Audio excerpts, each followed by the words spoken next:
A young nurse prepares to administer an injection. Suddenly, she realizes a terrifying mistake. She's mistakenly used potent morphine, intended for pain relief, instead of an anti-inflammatory. To make matters worse, instead of the intended dose of 3 milligrams, she has accidentally injected a staggering 100 milligrams. This dangerously high dose could be lethal, as just 5 milligrams can be fatal. The elderly man in the bed tries to calm her down, assuring her that if the antidote is administered within 10 minutes, the morphine can be metabolized and expelled from her system. He pulls out a notebook, intrigued by what he believes to be a fascinating method of murder. But the nurse's panic escalates when she realizes that the antidote, which should have been in the medical cabinet, has mysteriously vanished. The old man notices her growing fear. Wealthy individuals like him typically reside in sprawling estates outside of town. Even if she calls for help now, it might be too late by the time medical personnel arrive. It seems the night is doomed to end in tragedy. He suspects someone is plotting to frame the nurse for murder. Desperate, the nurse clings to a sliver of hope. She reaches for the phone, but the old man abruptly hangs up. He insists she listen carefully to his instructions. Only then can she help clear herself of the murder suspicion. He doesn't want her life ruined because of him,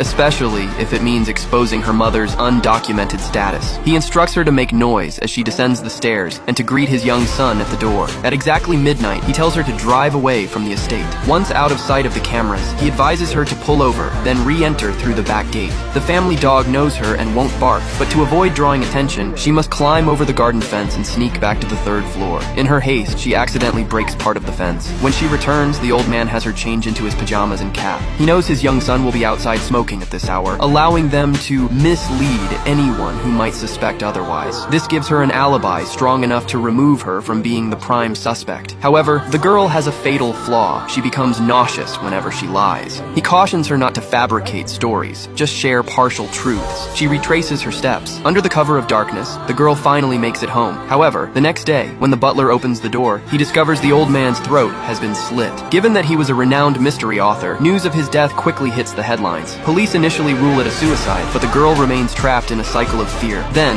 she receives a call. Now that the old man has been buried, the police still need to ask her some questions and would like her to return to the estate early. The story is about to take a chilling turn.